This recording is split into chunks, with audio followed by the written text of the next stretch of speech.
So now we're going to transition from you being mostly listening to actually having something that's much more interactive, and it's sort of the third prong of this evening. And basically, we're going to run some breakout sessions where you all can converse, ideate, brainstorm, and come back to us at the end with some insights. So what we've done, and for the speakers, feel free to edit and wordsmith this a little bit, but we've been working over the course of the evening, the designers in the back, big thanks to you guys as well, on synthesizing the key question, that third question, for each of the speakers. So you all can see them here, but I'll just go through them.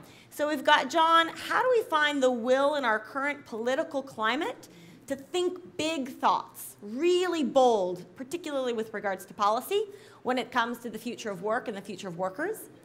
We've got Sarah, how do we optimize the hybridization of the workforce? And hybridization can mean many things here, both for employers or people engaging workers and for workers themselves.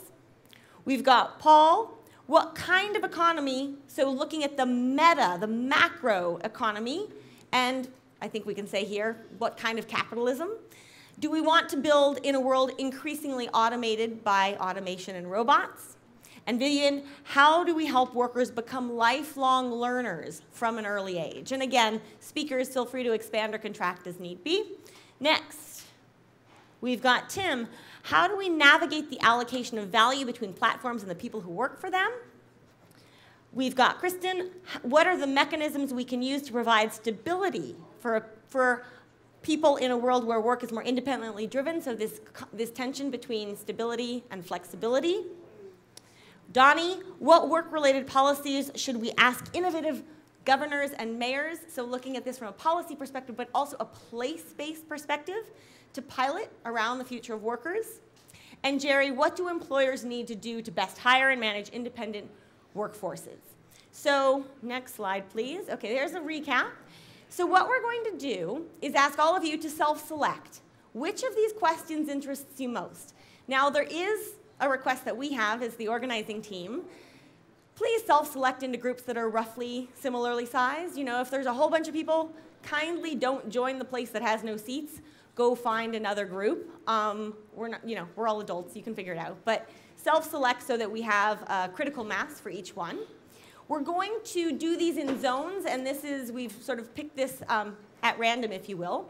So if you're interested in John's group, John, speakers be paying attention as well. I don't know that you know this. John's group's going to be here. Sarah's group's going to be here. Paul's group's going to be here. Vivian's group's going to be in the back corner, back there. Tim's group's going to be here, back, in the back. Am I getting all? Did I get everybody? 1, 2, 3, 4, 5. Okay, good. Kristen is going to be here on the left-hand side of this breakout room back there. Donnie is going to be on the right-hand side. So in this room, there will be 2 groups. And Jerry's group is going to be back here with the brightly colored couches. So we're going to break out for about 20 minutes of discussion. And at the end, we're going to come back and do a brief report back. And what we would like for you all to focus on is the question at large, and by all means, brainstorm as much as you can, but if possible, to distill, to help address your question, what is one thing that could be done tomorrow, and what would it be?